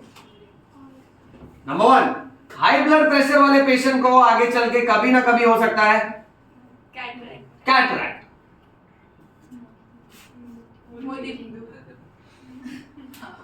क्या है ये? समझ गए ना? कैसा अपना वाईफाई कनेक्ट हो जाता है ना एक दूसरे के साथ, ऐसा कनेक्ट होते रहना चाहिए तो फटाफट डाउनलोड होएगा फाइल। ओके, मोती बिंदु, और मोती बिंदु के मामले में then there is only one option left called as next. High blood pressure का patient can suddenly have chest pain, yes, called as heart attack ना बेटा। Next, this patient can also experience kidney kidney failure. And last, brain में तो सबसे बुरा condition होता है जिसको बोलते हैं stroke. Stroke is a type of, ये मैं तुमको ब्रेन वाले चैप्टर में अच्छे से करवाऊंगा, जिसको हेमीप्लेजिया बोलते हैं। अचानक से क्या होगा मालूम है, पेशेंट का राइट हाथ और राइट पैर काम ही नहीं करेगा, तो उसको राइट साइडेड हेमीप्लेजिया बोलते हैं। और इसमें अक्सर पता चलता है कि हाई ब्लड प्रेशर होने की वजह से अगर राइट साइड काम नहीं कर रहा है तो ब्रेन का जो लेफ्ट साइड है वहां की एक आर्टरी फट चुकी होगी। क्योंकि आप सोचो, अगर किसी पाइप में से बहुत तेजी से पानी फ्लो हो रहा है और वो पाइप एकदम पतला है तो कभी ना कभी तो पाइप फटेगा। उसी तरीके से जब पेशेंट का ब्लड प्रेशर बढ़ जाता है तो कोई ना कोई ब्लड वेसल ब्रेक हो जाता है और इंटरनल ब्लीडिंग होती है। इसी को फैंसी लैंग्वेज में ब्रेन हेमोरेज बोलते हैं। ये समझे बेटा? ओके, सो हाई ब्लड प्रेशर के ये साइड इफेक्ट्स हैं, आने वाले टाइम में इस तरह का प्रॉब्लम आ सकता है। एंड लो ब्लड प्रेशर, देखो हाई ब्लड प्रेशर को तो बता दिया, लो ब्लड प्रेशर वाले पेशेंट को याद रखना है, इसका इलाज सिंपल है। जिसका ब्लड प्रेशर कम होएगा ना उसको ज्यादा से ज्यादा वीकनेस फील होगा, और ज्यादा वीकनेस फील होएगा तो उसको लगेगा या तो वो घूम रहा है हाँ तो दुनिया घूम रही है। ओके, अब ध्यान दो ना यहाँ पे। अब इसका इलाज बहुत सिंपल है, नंबर 1 एंड नंबर 2, इसको ना देखो प्रेशर कम है ना तो इसको पानी पिलाओ ज्यादा से ज्यादा, ORS, Electral powder, Enerzal powder, और लेट से कुछ नहीं तो लेमन जूस, दाल का पानी, मूंग का पानी, फ्लूइड जितना हो सकता उतना। कौन सा? टैंग, हाँ टैंग भी दे सकता है। टैंग इंग्लिश में बोलो, हिंदी मत बोलो, टांग दे देने का सब पेशेंट को टांग देगा नहीं तो ये अल्कोहल बहुत सारा ये तो पहुंचा ही देगी एकदम ऊपर 7वें आसमान पे। सही ना, जो प्रेशर नीचे हो गया वो साथ में आसमान पे चले जाएगा। ओके, अल्कोहल लेना बुरी बात है, सामाजिक मैसेज। अमन क्या बोलते हैं? ऐसा नहीं। देखो कैसे ना, या पढ़ाई अपनी जगह, इंसान के शौक अपनी जगह। And A last point, leg elevation क्यों बोला? ताकि ब्लड ब्रेन तक पहुंचे ना बेटा, ये समझा? चलिए तो ये लेक्चर स्टॉप करते हैं, इसे बंद कर दीजिए।